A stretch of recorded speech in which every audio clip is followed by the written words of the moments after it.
વધુ એક મહત્વપૂર્ણ સમાચારો સામે આવી રહ્યા છે તેના પર નજર કરીશું તો હાલ અમદાવાદના મોરૈયા ગામે બે ખાનગી કંપનીમાં આગ લાગી હોવાની ઘટના સામે આવી છે। તો આગ લાગતા અફરાતફરીનો માહોલ પણ જોવા મળી રહ્યો છે। બે કંપનીઓમાં આગ લાગી હોવાના અહેવાલો પ્રાપ્ત થઈ રહ્યા છે। ફાયરની 5 ટીમો ઘટનાસ્થળે પહોંચી કામગીરી પણ હાથ ધરી રહી છે।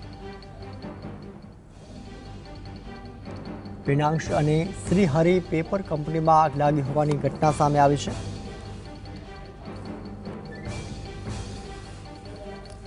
અમદાવાદના મોરૈયા ગામે બે ખાનગી કંપનીમાં આગ લાગી હોવાની ઘટના બની છે। ત્યાં 5 થી વધારે ફાયર વિભાગની ટીમ પણ પહોંચી ગઈ છે।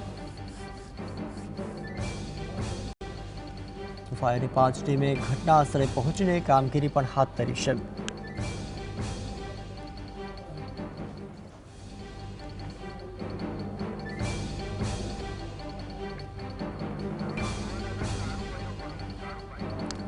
વધુ જાણકારી માટે અમારા સંવાદદાતા કાળુભાઈ ફોન લાઈન પર જોડાયા છે। કાળુભાઈ, જે રીતે અત્યારે અમદાવાદમાં બે જે કંપનીઓ છે તેમાં આગ લાગી હોવાની ઘટના બની છે, તો આગ કયા કારણોસર લાગી અને હાલ ત્યાં કેવો માહોલ છે, આગ પર કેટલું કાબુ મેળવ્યું છે? જી લખન, જણાવ્યો તો અમદાવાદ શહેર નજીક આવેલા સાણંદના મોરૈયા ગામે બે ખાનગી કંપનીમાં વહેલી સવારે આગ લાગવાનો બનાવ બન્યો છે અને આગ હોવાથી ફાયર બ્રિગેડની 5 જેટલી ગાડીઓ ઘટના સ્થળે પહોંચી આગ ઉપર કાબુ મેળવવાનો પ્રયાસ કરી રહ્યા છે। ત્યારે આ જે કંપની છે તે શ્રીહરિ અને પિનેક્સ નામની આ કંપની છે અને તેમાં કાગળના પૂંઠા બનાવવાની કંપની છે। જે આગ છે તે વિકરાળ ધારણ કરી છે। ચાંગોદર પોલીસ ઘટના સ્થળે પહોંચી છે અને ફાયર બ્રિગેડ દ્વારા આગ પર કાબુ મેળવવાના પ્રયાસ હાથ ધરી રહ્યા છે, પરંતુ આગ લાગવાનું કારણ હજુ સુધી બહાર આવ્યું નથી। ત્યારે આગને લઈ આજુબાજુના વિસ્તારોમાં અફરાતફરી મચી રહી છે।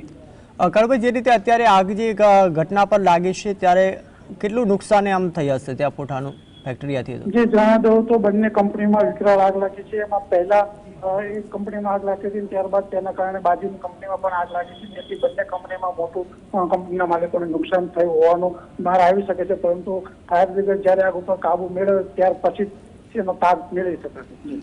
આ જે આગ લાગી તે કયા કારણોસર લાગી છે તેની કોઈ માહિતી ખરી છે? જી હજુ સુધી કોઈ કારણ ચોક્કસ બહાર આવ્યું નથી, પરંતુ આગ ઉપર કાબુ મેળવ્યા બાદ એફએસએલની પણ મદદ લેવામાં આવશે અને ત્યારબાદ સાચું કારણ જાણી શકાશે કે આગ શા કારણથી લાગી એવી। આભાર કાળુભાઈ સમગ્ર માહિતી આપવા બદલ।